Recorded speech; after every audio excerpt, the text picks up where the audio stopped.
great training ground for anybody who has a chance to become a photographer for a newspaper, because one day you're shooting food, the next day you're shooting in the studio, the next day you're shooting a fire, the next day you're shooting sports, the next, it is the best training ground ever for a photographer. But one of the things you end up shooting a lot of is headshots, people holding their food, people behind their desk, people in front of a computer. And if you don't try to make it a little bit more than just a headshot, you go crazy. It kind of forces you to rethink everything every time you go do it. You can't treat it as the same thing over and over again. Hey, welcome to the Beginner Photography Podcast, brought to you by CloudSpot, the easiest way for photographers to deliver and even sell your photos online. I'm your host, Raymond Hatfield, as always, and each week I interview one of the world's most interesting photographers to learn what it really takes to capture beautiful images and compelling stories so that you can start to do the same. Today, we have an episode from the BPP Vault. After interviewing world-class photographers for years, we've built up quite a rich library of photo tips and tricks that guests share to help you get better at capturing amazing images. So with new listeners finding the show every day, these rewind interviews allow for new listeners to discover those gold photo nuggets of the past, while also allowing long-time listeners to revisit and hear an interview with fresh ears and more hands-on experience to draw from. In today's interview, we are chatting with Rob Tannenbaum, who is a headshot photographer from New York. Rob has a really diverse background in photography, started in photojournalism, which provided him with this broad range of experiences, including shooting foods, portraits, sports, and then whatever the news is, a fire, who knows. What I really loved is that his diverse background contributes to his adaptability as a photographer, which he talks about, allowing him to handle, various types of photography genres effectively. Now, I have three main takeaways from today's episode. The first one is just to be open to exploration. In Rob's journey from experimenting with various photography styles during college to the importance of being open and exploring different approaches, trying out different genres and techniques can help you to discover your true passion and unique style as a photographer. Takeaway number two was that passion drives excellence. Regardless of the educational path that you've chosen, being passionate about photography is essential to becoming a skilled and successful photographer. Passion fuels the desire to learn, which fuels the desire to experiment and just continually improve your craft. And takeaway number three is to connect with your subject. As Rob notes in this episode, and you're going to hear, establishing a rapport with your subject is essential, especially in portrait photography. Making your clients feel comfortable and at ease during a photo shoot can lead to more genuine expressions and authentic portraits. Being approachable, communicative, and attentive to your subject's needs can create a positive and memorable experience, which in the end is just going to make for better photos for you. You're really going to love this one. With that, let's go ahead and get on into today's interview with Rob Tannenbaum. Oh, gosh. My earliest memories of photography are my cousins, my older cousins coming to visit. They lived in Massachusetts. They come down to visit, and they're always competitive about everything, but they all had cameras and they were trying to outshoot each other. And this is back in the film days. So rarely would I ever see the results, but they just seemed to be having so much fun with their cameras and basically trying to outdo each other. That was my first spark. It just seemed like it was fun. And so my parents got me my first camera, and it was a 110 camera. It was a teeny little negative, and it was like cha-chunk. You dance the film, click, cha-chunk. The results were magic to me. It was not the best quality in the world, and I didn't know what I was doing. It was an automatic camera, but just seeing results at that point, it was bring the film to the store, wait for a few days for it to be developed, then you get back your prints, and not everyone was exposed correctly, but the ones that were, it's magic to me. It still is. Even digital photography is still magic. So you were a child at this time. These cousins were older than you. Yeah, I think I was maybe 8 or 9 when it kind of sparked in me. Not that I carried a camera with me everywhere. Not that I even at that point had dreams of being a professional photographer. But I think when the question came up as I got older, what are you going to do in a few years? What's your career going to be? Sometimes I kept it to myself. Sometimes I told people, I really like photography. When I got to college, finally, I took some serious courses and it just all clicked. I was shooting black and white for class, but they made you try everything. Photograph still life, photograph people, go out and just shoot found stuff, anything that looks interesting, look for the light. And it just never stopped being interesting to me, being in the dark room, printing and developing your own film. I mean, it's like, I keep coming back to the word magic. To me, it is. I mean, there's obviously a science behind it. As you get more into it, you learn the science behind it, but there'll always be art and magic to it, no matter what stage you are, whether you're just starting or, doing it for years. Yeah. I'm interested, though, why you felt like you had to hide that you wanted to be a photographer. Because I didn't know anything about it. Well, you don't want to claim, what's your reason for wanting to become a photographer, or what makes you think you can be a photographer. And just like any field, before you actually have any real knowledge of it, it's just your passion. It's just your interest. It's just your fascination with it. There's books about photography. There's no book that can tell you, here's day 1 and here's day 360. Sure. And here's where you're going to be at that point. So the only thing that you can rely on is your passion, and just continually doing what it is you love until at some point you look back and you say, my God, I'm actually, I'm doing this. So from 9 till, let's say 18, before you go off to college, would you say, looking back, that you took more photos than the average kid? Or was it just that the photos that you did take meant something to you more? What do you think? What was that like? I'm fortunate that my parents didn't throw out my negatives or didn't throw out my prints and stuff. And so you still have them? What's that? You still have them? Not all, but I have a lot, and I have a lot from college as well. But now that I have my own kids, and they're curious to know what I do for a living, and I'll dig out my pictures from when I was their age and show them what I was capable of at the time and why I liked particular pictures and what I was experiencing. And part of it's just trying to compare their experiences, what life is like for them in 2019 compared to what life was like back in 1979, which blows my mind. And then I look at them, and obviously there's nostalgia, but there's also I look at it from somebody who's been shooting for, you said 15 years. I've been shooting for 25 years professionally, making my full-time living for more than almost 15 years. And I'm just happy. I'm very proud of that 9-year-old boy who did what he did. And again, didn't carry my camera everywhere, but it was important to me. I was the family photographer when we went on vacations. I made sure to capture moments. It wasn't until later when I got to college that I went off in the journalism side of things and did photojournalism, newspaper photography, went away to graduate school for that as well. So then let me ask right there, because when you had decided to go to college and you had made that decision, I'm going to study photography, I didn't go that route. So is it that you had to declare, I want to study photojournalism? Because earlier you mentioned, some still life, some black and white stuff. Did they give you some freedom to test out what you wanted and then focus on that specific thing? Or did you have to make that declaration in the beginning?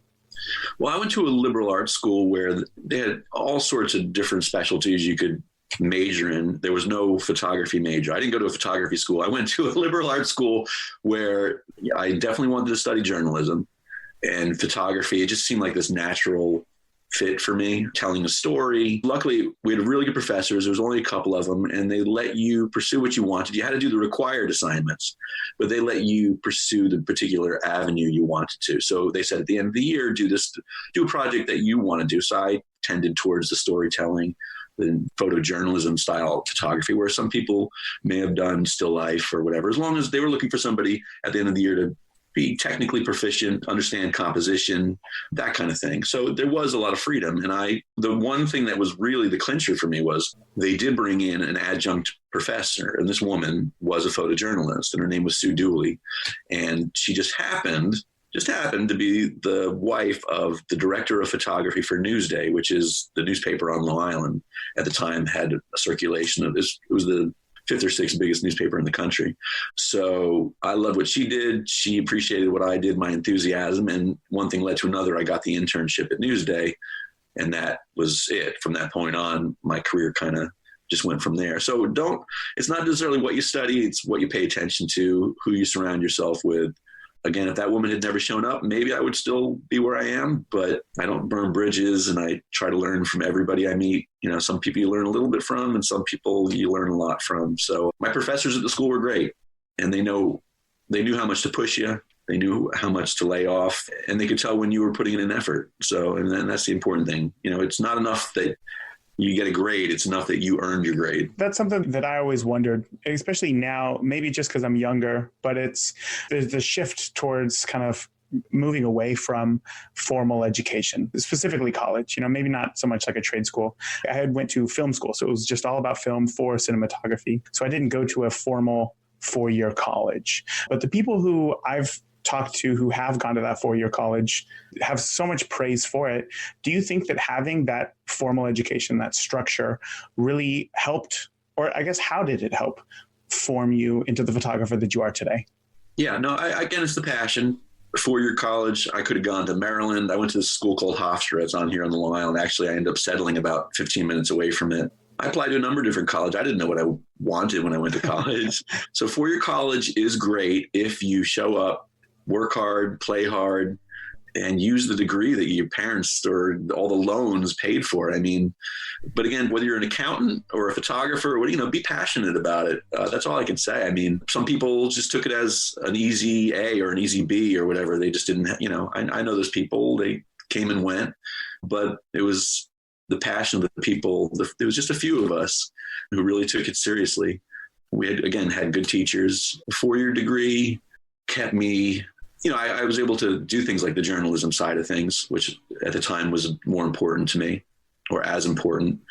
But an education is important. I understand what you're saying about not being, there's a lot of people that don't go for the formal education anymore. Some people rely on YouTube videos to get everything they want. And there's absolutely nothing wrong with that, as long as the person presenting the information to you is presenting the correct information.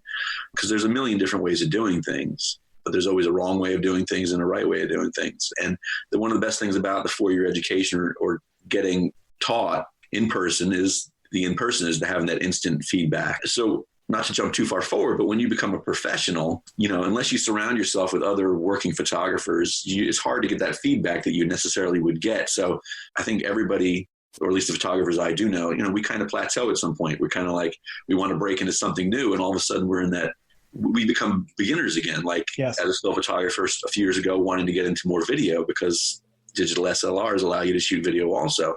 And it was the most painful, not maybe because I was getting older and I wasn't retaining information as much, but I mean, it was uncomfortable, but I plowed through because I was passionate about it. So same thing with learning photography. I can still remember losing whole rolls of film and just ruining, it would just kill me. Absolutely kill me. When you say ruining whole rolls of film, you just mean the way that it was shot, or you accidentally opened up the back? I didn't have the settings correct on the camera. My shutter speed was completely off. And this is the days where you couldn't chimp on the back of your camera. So Sure. It was press and pray. I mean, you think you got it right. You had your light meter, and this is in black and white was a lot more forgiving because, it was all a matter of intensity of light. It wasn't about color temperature or anything like that. It was either your shadows were too dark or your brights were too bright. But, there were times where I did a bonehead move. I mean, there was one of my first assignments for Newsday when I worked there as an intern. It was one of my greatest lessons. One of the editors sent me out to photograph, a politician. And the guy was busy, and I was hired as a photography intern, but by no means was I ready for prime time. I was flying by the seat of my pants. I was still learning as I was going. And I show up, I photographed the guy. I thought, that went pretty well. And then when I get back to the office, I develop the film. I show it to the editor, and he's like, "Why is this in black and white?" We were shooting in color at that point. He's like, "We need color." So after some uncomfortable silence, he said, "I'm going to call this guy back, and you're going to go back there, and you're going to reshoot this thing, and you're going to apologize profusely for wasting this man's time." Oh, no. And what a great lesson it was. I mean, you got to get things wrong in order to get them right sometimes. It was, again, another uncomfortable situation, but I never made that mistake again. At that point, it's like showing up with a digital camera now, not having a memory card in the camera. Yeah. So, man. It happens. That's the beginning. Yeah, exactly. I kind of want to explore a little bit more of that idea of shooting and finding out that your whole roll is wasted, or going back to those days where you had just that 110. It's all automatic. At some point, you move past automatic and you start learning the technicals of photography. When it came to that, was there anything that you remember being difficult for you to understand from the technical aspect of photography? Yeah, it's like juggling and trying to ride a unicycle when you're first starting out. I mean, you're dealing with, if you're in a situation, a studio, say, a very controlled environment, and you have studio lights, or whatever light source you're using. And it's just a constant light. It's not a flash. You're not worried about the intensity going up or down. That's a safe environment to learn. It's when you start, so then you can adjust your shutter speed and your aperture and you can play around with it and see the results. But when you're outside and suddenly the clouds are coming in and out, or the subject is moving, or, when the variables start to happen, everything you learned in the studio really just goes out the window. And those are my earliest, memories. It was trying to create a catalog in my mind of, here's a situation, what do I do? I think that the first thing you start moving into is shutter priority or aperture priority. You start to try to limit the mistakes that can be made. The cameras are great. They're very intelligent. But when you start to think, this situation calls for shutter priority, or this situation calls for aperture priority, then you start moving away from letting the camera make all the decisions. And that's an important place to be, because then now you're saying, well, I know I wanted a shallow depth of field. So I shot at, say, 2.8 on this still life, but I'm getting all this light that's like yellow coming in from the window, and the light I'm using in my studio is getting a blue cast. How am I going to change that? So possibly it's the shutter. If I speed up the shutter, it'll kill some of that light coming in from this source. And you start to put those things together, and especially with color photography, or when you're shooting sports and you're like, everyone's blurred. Why is there so much blur? So you put it into shutter priority, and you make sure that you're always shooting at a very fast shutter speed to freeze the motion if that's the look you're going for. And then you decide what aperture.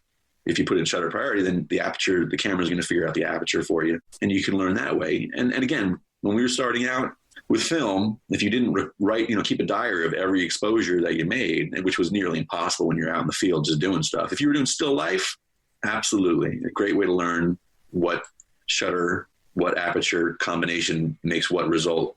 But now with digital, you have no excuse not to pay attention to what the settings are. They're right there in your file information when you bring it into whatever it is, Lightroom, Bridge, Photo Mechanic. It's all there. You can learn a lot faster if it's right in front of you. It's funny that you say that. I started photography by shooting film. I went to film school and I shot video using film. But this year I really had more of an interest back into film. Bought myself a medium format camera. I started using my light meter a lot more than I had in the past 12 years, I suppose. But even still, I find that as a struggle, because I've become so used to taking a photo, coming back, having the settings right there, that if something was wrong, I knew exactly what I needed to do to fix it. But now shooting on film, there's no data except for just the light. And you look at the photo and you think, I wish I remembered what my shutter speed here was, because I would have loved to have got more detail or more color saturation in the sky right there and bring that down. That's funny. I have a whole notebook around here that was just full of, and then of course I screwed it up because I have two different backs on my camera that I was switching between stocks. And then so I'd write down like, first frame is this, second frame is this. I screwed up the whole thing. Totally my fault. Oh, well. I mean, luckily it wasn't like commissioned or anything like that. But right. The whole learning experience part of that, I wouldn't say that it went out the window, because now I know how to better document my photo. Right. Mistakes are great ways to learn. A very expensive way to learn, but yeah. Yes. Yeah. Yeah. So let's talk about headshots. Where did headshots come into this whole equation? You started off in photojournalism. You went that route. Today, you're shooting a lot of headshots. Where did that come from? College, photographed a lot of everything. By no means did I make any decisions at that point other than the journalism side of things. And then when I got into journalism, again, shooting a lot of everything, but you're on your own. You're getting feedback that if you didn't do it right, they're never going to send you out for another assignment. So you better get it right. And working for a newspaper, I just as a little aside, very sad that industry is suffering as much as it is. It's a great training ground for anybody who has the chance to become a photographer for a newspaper, because one day you're shooting food, the next day you're shooting in the studio, the next day you're shooting a fire, the next day you're shooting sports, the next, it is the best training ground ever for a photographer. But one of the things you end up shooting a lot of is headshots, people holding their food, people behind their desk, people in front of a computer. And if you don't try to make it a little bit more than just a headshot, you go crazy. You have to, it kind of forces you to rethink everything every time you go do it. You can't treat it as the same thing over and over again. The most difficult thing I think I dealt with was photographing people, because at that point, not being as experienced, you're trying to maintain a conversation put the subject at ease and then not look like you have no idea what you're doing with your equipment. So I made it a priority to be a better people photographer, not even portrait photographer, but just whether it's somebody in their environment, you're documenting them doing whatever it is they do, or your sole purpose is to have that person look into the lens and you're trying to capture a little bit of who they are. I wanted to get past the technical part of it and just literally be having a conversation with somebody and just happen to be taking pictures. That's the environment that works the best for me. I'm not a very controlling person. I still look for moments when I photograph people. But when I started out, it was like, oh, hold on a second, look at my camera, or getting people to pose, or, it was a struggle, but it took a lot of stuff that didn't look all that great when I look back on it to get me to where I am now. But again, working at the newspaper allowed me a lot of opportunity to shoot. So I know a lot of people don't have that opportunity. So my only suggestion is just grab your neighbors, grab your friends, grab your pets, grab mannequins, grab, whatever it is, and play with it. Ask people to pose, to turn. And, part of it's the light, part of it's the subject. I'm convinced that anybody and everybody can be photographed well. It just comes down to making them comfortable and making sure the light's flattering for their particular body type. Yeah. Hey, Raymond here, and we will get back to today's show in just a moment. If you want to photograph people, families, portraits, weddings, engagements, you know that the elephant in the room is posing. You have a pretty good understanding of how to use your camera, you know how to make a pretty picture, but when somebody steps in front of your lens, well, imagine if you knew how to make them look their best and feel confident. That is what you can do when you understand basic posing techniques. So I want to give you access to my free posing guide over at photoposingguide.com. There are 9 different categories and more than 80 real example photos of poses that you can use for inspiration to rock your next session. Once again, you can download your free photo posing guide over at photoposingguide.com. Now, let's go ahead and get back into today's interview.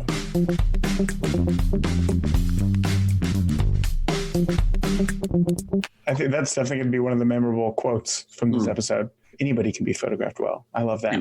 That's hard for a lot of new photographers to get their head around, because I think as you start in photography, you feel like, oh, I have an understanding of how this camera works. But when you get a person in front of it, it's not the same relationship that you have with a camera, and it's very easy to take bad photos of people. And I'm proof of that. I have plenty of bad photos of people that I've taken, and it's very easy to just say, "Oh, I don't like portraits. I don't like shooting portraits. I just stick to landscapes." Right. That's very interesting. I feel like that's something that I'm going to think about for a while here. So thank you for sharing that. Okay. When it comes to headshots, when I think of headshots, I've never had a headshot taken aside from just like a friend, I needed a photo for something. So I think of a headshot, I think of maybe a social media profile picture or, LinkedIn, something professional, businessy. All of these things, the way that I see it is it's just one photo. So when you go and you do like a headshot session, when you're going in for headshots for somebody, is that the goal, to get that one photo that they're going to want in order to deliver? The majority of the time, yeah. You definitely want to come away with one good photo that represents somebody they want to be seen. LinkedIn or, on a company's internal website, that kind of thing. It shows up in their signature at the bottom of their emails. But once in a while, I've been fortunate enough to move beyond that. And companies like Pricewaterhouse, Citibank, American Express, there's some of the clients I do work for where we have this executive who was just promoted. We need a new head portrait, not headshot, but portrait. And I try to make sure that people understand the difference, because headshot really is it comes from head and shoulders, a headshot. But when you move into the area of portraiture, you can still be shooting head and shoulders of the person, but you're really trying to do something more than just flat light. Here's the person. You want to bring a little bit more to the composition, whether it's how you light the person, how far you back away from them and include the environment. And that's more portrait photography. It's not just one light or two lights. Sometimes it's, 4 or 5 lights. So the question again was, is it that one photo, or how much of a variety is it that you're trying to shoot to deliver? It's funny. I mean, whether it's somebody who's the office secretary or the CEO, everyone kind of has to go through the same poses. It's something that's like almost automatic at this point. I can look at somebody, and this is something that you just develop over time, doing this over and over again. You look at somebody and you can tell their comfort level. You can tell their body type, their ability to hold a pose, their ability to smile. You can tell that's part of what, moving beyond the technical and just having a conversation with somebody, I can pretty much tell within the first 30 seconds to a minute how I'm going to handle this individual. Some people, I'm done in 2 minutes. I'm not going to get anything more out of them. They're not happy to be there. They're just doing this because they have to. That's one kind of client. And then you have the person who thinks they're a model and gives you way more than you need. And you have to kind of bring them back down to earth and talk quieter, get them to pay attention, get out of their own heads of what they think that they're going to look like. And then you have people that are just naturals, and they're very good listeners, and they're going to do exactly what you ask, and also a very quick shoot. And then you have people who are difficult. And the first thing they say when they walk in the room is, I don't photograph well. I hate having my picture taken. Oh, jeez. And it happens, and it's okay. And it makes me smile, because I'm going to get your picture anyway. And I'm going to do my job. If you don't do your half of the bargain, you're going to be the one who ended up with a bad picture because of you. So I make it light. I make it as light as possible. And some people can't be moved. They can't be meant to smile. They don't want to offer a smile. And not that it necessarily has to be a smile photo, but as soon as you have somebody smiling, they're going to be a partner in what's going on. How many photos would you say that you take during a traditional headshot session?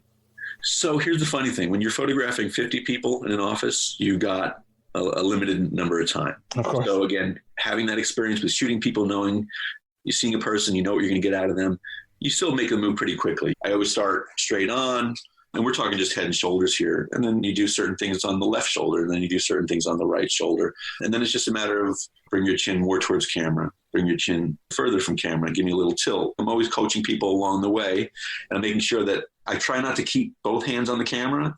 I actually try to shoot with one hand so they can see my mouth while I'm talking, and I'm smiling the entire time, and it keeps people focused outside themselves. So that to me sounds more like a posing thing right there. Once you get the shot, there's no need to take more, just move on to the next sort of pose. So I'm assuming 1-2 dozen photos per person? Exactly.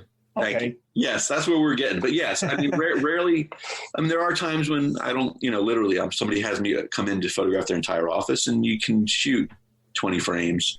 You can shoot 50 frames, but I want to shoot 10 frames that I don't have to cut down to, 20 frames that I don't have to cut down to 20, to 10. So, and again, it comes with experience. It comes with having done something over and over again a lot of times. And you have to be very conscious about it. You could easily shoot 50 frames in the same amount of time you shoot 10 frames. Sure. You're going to have a person who's blinking and like rubbing their eyes. But on a similar note, I can be brought in to just photograph one executive and still shoot just 10 to 25 frames. One reason is I don't want to keep them from what they're doing because they're busy.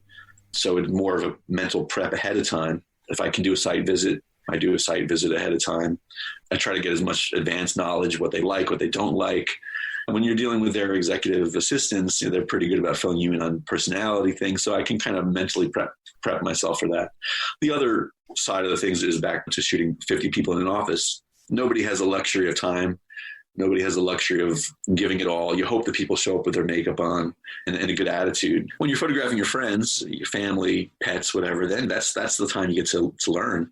That's when you have the luxury of time and examining everything you're doing. When you show up, somebody's paying you to do a job. You got to look like you know what you're doing, do it efficiently. And I think part of the experience is just having a good attitude. My favorite feedback is that it was painless. I connected with the people and they had a good experience. They don't necessarily say they love their photo, but they talk more about the experience that they were provided, that they felt comfortable. It's their favorite headshot they've ever had. To me, that means everything. People, they always talk about experience. That's the important thing.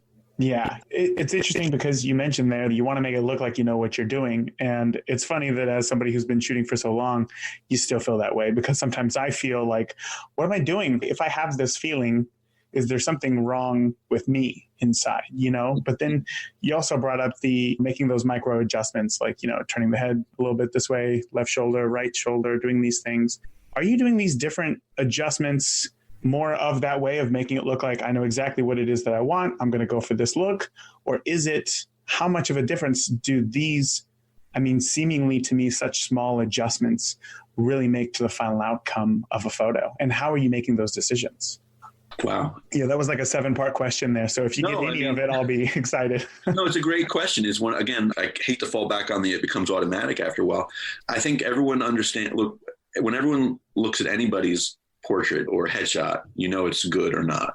For one reason or another, the lighting is good. It puts the person literally in a good light, or the pose is pleasant to the eye. I've seen, the worst headshots ever, and nobody told the person it was bad. I mean, or the photographer was horrible and the person who had their picture taken had no idea what a good headshot was, so they just accepted it. But I'm pretty sure that 99% of the people out there, know a good headshot when they see it. So one of the things I tell people is when I ask them to choose their picture is hopefully I've given you enough choices and I know what I like and here's what I would prefer, but I need you to give me your input, because what I would say is a really good picture, you may not find to be a great picture of yourself. So that's one of the reasons I shoot so many subtle moves, tilts, just very, very subtle, different changes in body position, so that when a person goes through, like if I shoot 20 frames and I edit it down to 10 and give that to the client to have them choose, that they're going to see enough variation so that they're going to go from 10 to 5 to 3 to 1, and they're going to be like, that's the shot. So regardless, people will tell me, they'll come in and they'll say, I hate my left side. I only like to be photographed on my right side. And I'm like, okay, I get it. We're going to photograph you on your preferred side, but let's photograph you on the other side. You might surprise yourself. Maybe you'll see something you never saw before. Part of me is, and I always say while I'm shooting, is I want to give you as many options as possible. I want you to feel like it wasn't just one and done. Part of it is just to make the client feel good, and part of it is legitimately, and what you see through the camera sometimes translates differently to what you see on screen, so let's give people, even if it's just a quarter of an inch of a move, sometimes the light falls perfectly. It's just the perfect expression. So it's not just head movements, it's smiles, no smiles, soft smiles, broad smiles, intense stares. I mean, it depends on the person. If a person comes in and they're very smiley and it seems to be their personality, I know I'm going to get the smile. So I'm going to be like, so I try to bring them down, not emotionally, but bring the smile down. Bring the smile down a little bit and give them something they may not necessarily thought they were capable of. Mm-hmm, mm-hmm. I had never thought about it that way. I had never thought of delivering something to somebody that they might not see in themselves.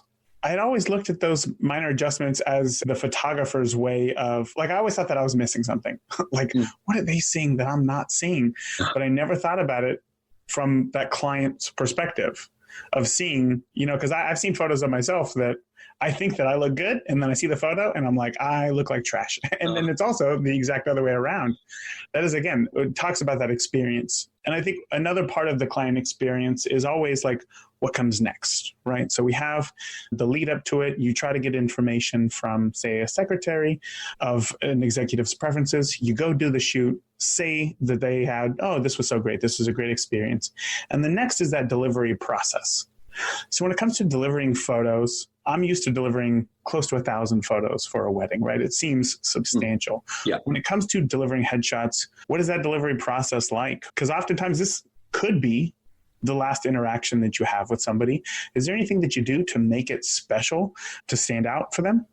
One of the first questions people ask after the session's over is, do I get retouching? And whoever organizes the event, or if I'm dealing with one person, I try to get as much information into their, to them ahead of time so that there's no surprises.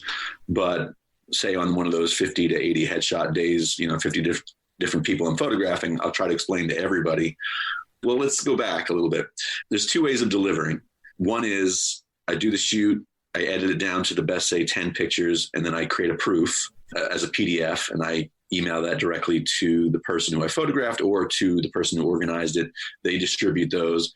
Then conversely, the person chooses their favorite images for retouching, gets back to me directly, or to the person that organized the event, and that person gives me back those choices, and then I go ahead and I do the retouching.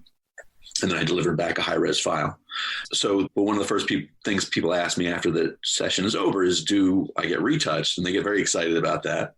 And then they so weird. Proceed to tell me about all their perceived flaws and things they hate about themselves. And I tell them I'm an expert retoucher. I'll do all the retouching. I always do it myself. I don't send it out to another service. If there's anything you can't remember right now, when you look at the pictures, the proof, make a note of it, give me all your suggestions, and I'll take care of everything. But as far as that, I mean, that's really the biggest part of it after shooting is the retouching and then delivering it back to the client.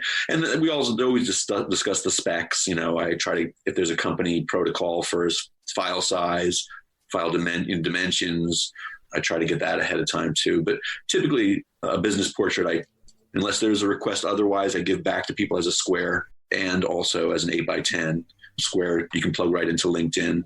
So you're delivering multiple versions of the same photo, multiple sizes, aspect ratios, and even file types, perhaps?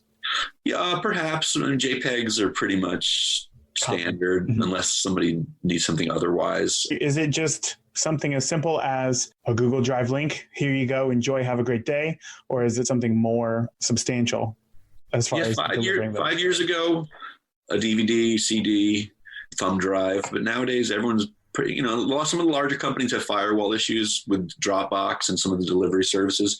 But even those you can kind of get around with, there's other services where you can send a link and then they can download entire folders. So typically nowadays it's Dropbox for me. Yeah. But I'm very, one of the key things too, when you become a professional is being organized. If you're not organized, you're going to fail hard. So, I make sure I put everything into a file structure. I'll give individual folders for each person that was photographed so that they're labeled, and the person that I want to make the experience with my contact person is so simple that they go with anybody else who's not organized, they're going to call me back immediately. My whole mantra is just keep it simple for the client. How do you think that sets you apart from other photographers? How do other photographers make it complicated? Just not answering questions before they're asked. I try to answer as many questions because I've done this so many times. I've gotten all the questions and I've learned the hard way with some clients and they never called me back because I messed up. And that's what happens along the way. Not that they didn't get a good product, but I dropped the ball somewhere along the line. So having learned from good experiences and bad experiences what clients need and want, I have a flow to things. And I try not to leave any question unanswered, whether they asked it or not. I'm always communicating with clients, trying to get what their expectations are before a shoot, what their expectations will be after a shoot. We're supposed to be the experts. Sure. So they're relying on us. They kind of know what they want in general, but we're supposed to be the one with all the answers. When they say headshot, well, we say, well, do you want that on a neutral backdrop? Do you need colors specific to your company's colors? Do you need an environmental headshot? And then I'm never shy to ask them, do you have any examples of images that you have? And if you're going with a different look, what's the reason you're going for a different look for everybody? Send me bad examples. Send me what you're trying to avoid. But again, just same with digital cameras. You have no excuse not to know what your camera's doing, from a technical standpoint. Same thing. We have email now, and you can attach pictures. You can text people. There's no excuse for having poor communication nowadays because everybody's available 24/7. Not that I try to be there 24/7 for clients, but there are times when I'm getting questions and I make them a priority. Yeah, I would imagine that that's also a big part of it, especially dealing with corporate clients. They oftentimes have a question and they need an answer right away before decisions can be made moving forward. So I totally get that. Now, some listeners, probably more listeners, are experienced with something just like traditional portrait pricing, where it's this much time, this much dollars, done, and then that's it. Corporate headshots, business executives, feels to me a little bit more high volume than just like a family photo session. How is pricing different for corporate headshots than it would be a traditional family session? Yeah. The old model for portrait sessions was you knew you were going in to get prints done ultimately. And that's family photography is still pretty much like that. And now in the 21st century, it's, prints are not the priority anymore. And for businesses, it's just about content. So our LinkedIn pages need to have a consistent look. We have all of our employees here next Tuesday, come in, photograph everybody on this such and such a background, and then we need retouched files.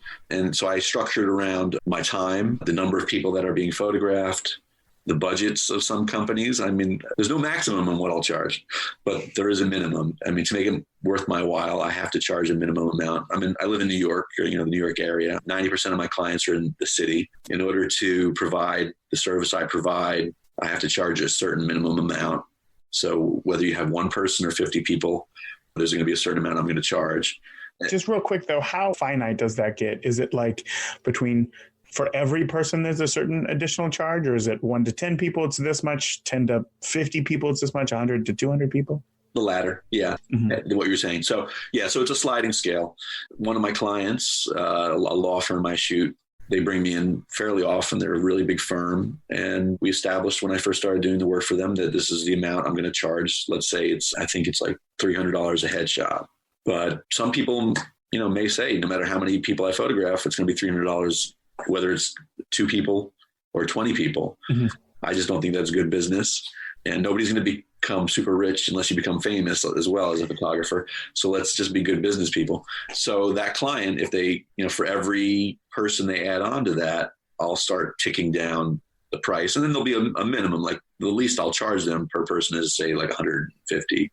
So if they have 50 people, it'll still be 100, and the minimum kicks in at some point. Mm-hmm. Some companies, it's just going to be a real simple, come in, photograph them on a neutral backdrop. Everybody gets the same look. It's a volume thing. I want them to bring me back. I know there's one company, a financial company I do work for. They have a very young staff. They hire people right out of school. It's the first job that a lot of these really smart kids are getting. Some are only going to be there for a year. They're going to get what they need, and they're going to move on to their next company in the industry. Financial industry has a lot of turnover, people moving from one company to the next. So almost every 6 months on cue, 80 people need a headshot. And it's not because it's a bad company. It's a good company. It's just that, again, these people are young and they have their idea of what they want. They either stay for a few years and then they move on. So anyway, I basically say if you shoot between 50 and 70 people, I'll charge you like $50 per person. Mm-hmm. It's real simple. There's no crazy modeling, and they're in their 20s. They all look good. They don't have to do anything. They don't need makeup. They don't need, they're all young and handsome and gorgeous. And so there's less work for me to do on the back end, not as much retouching. Again, it depends on the company.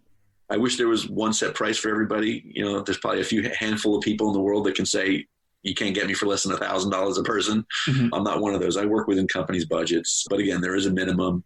I'm not going to travel to the city for a $50 headshot or even a $150 headshot. But if it's local, I've mentioned on other meetings, I use a service called Thumbtack. It basically helps you get not just photography jobs. If you're a plumber, it helps you get plumbing jobs. But as a photographer, it helps you locate people nearby, far away that need photography.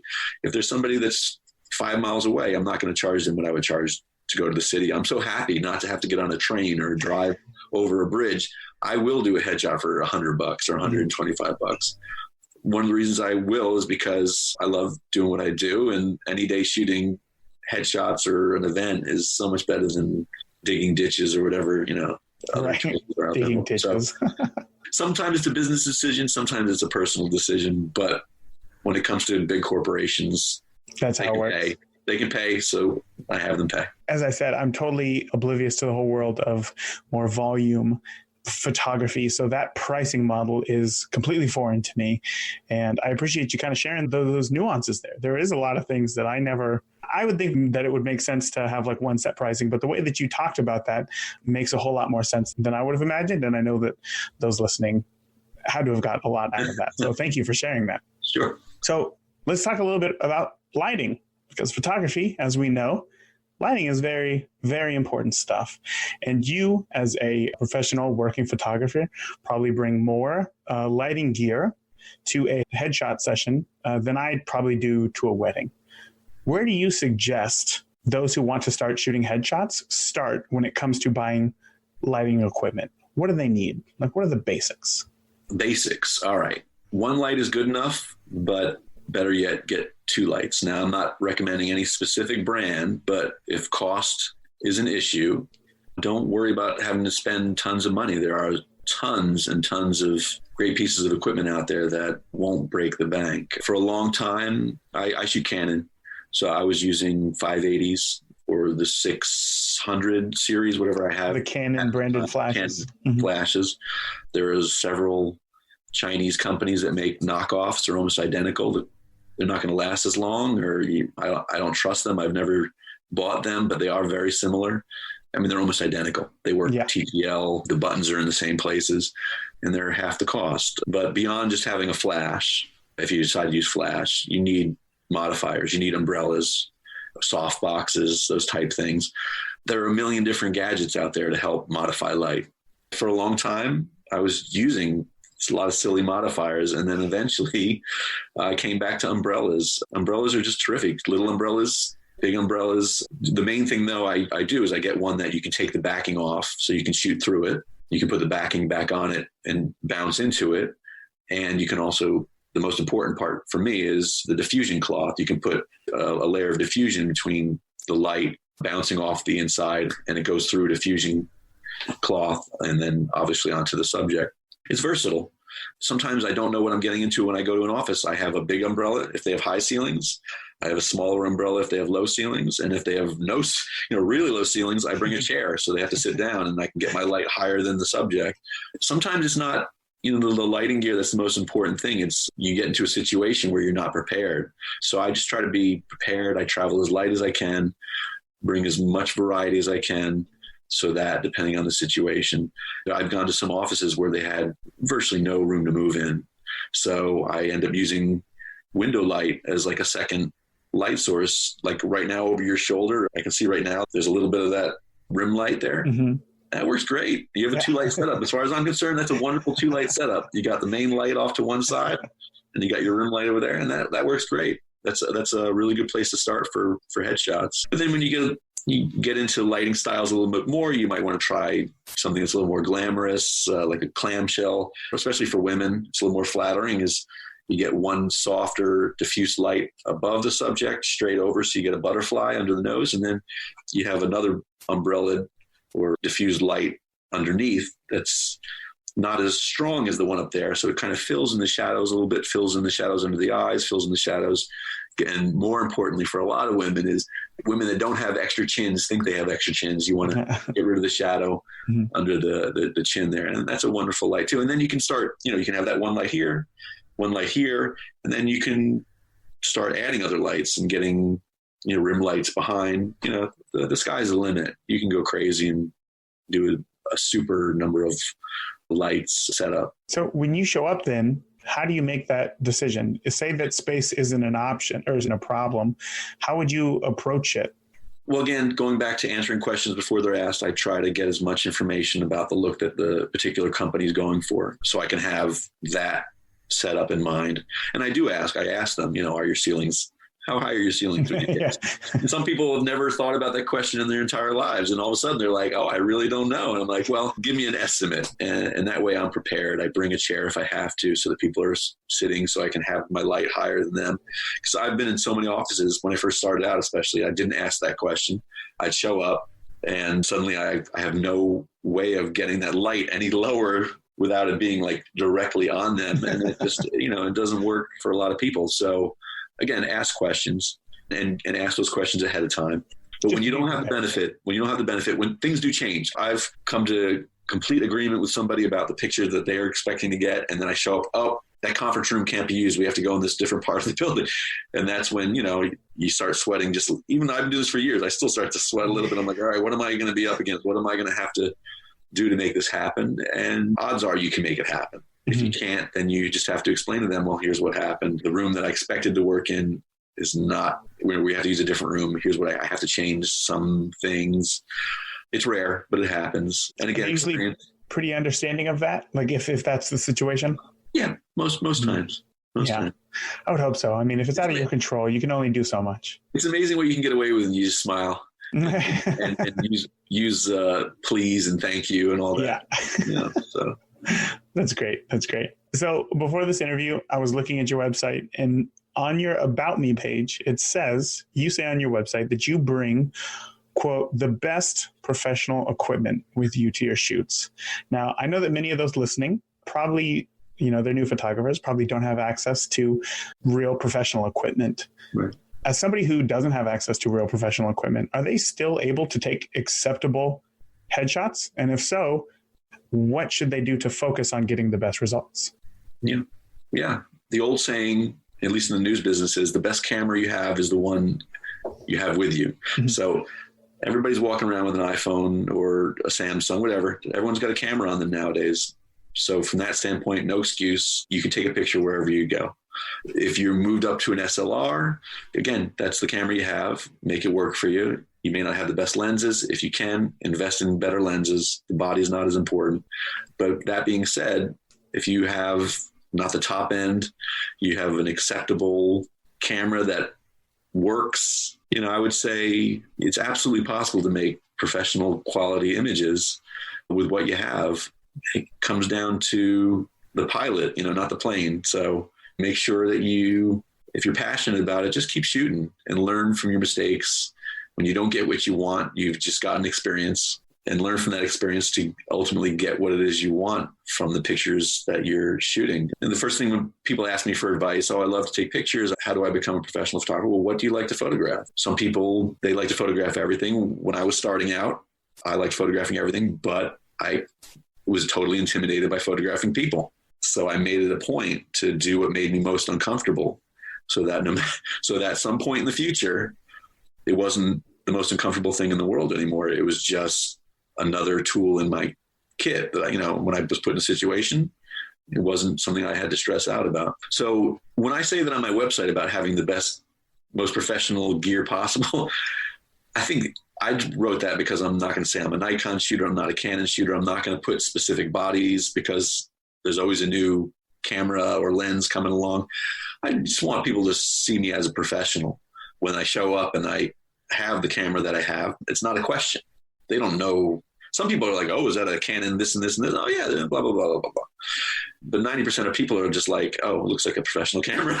They don't have to question it. So it's not necessarily what you have in your hand, is how you use it. If you show up with a 5D Mark IV and you don't know what the hell you're doing, then what's the point of having the 5D Mark IV? You get comfortable with it, shoot with it. If you're going to say you're a professional headshot photographer or professional sports photographer, you got to walk the talk. That's all. I'm very proud of the pictures I have on my website, but that website is already 2 years old. And I look at those pictures and I'm like, I have so many other pictures. I'm so busy.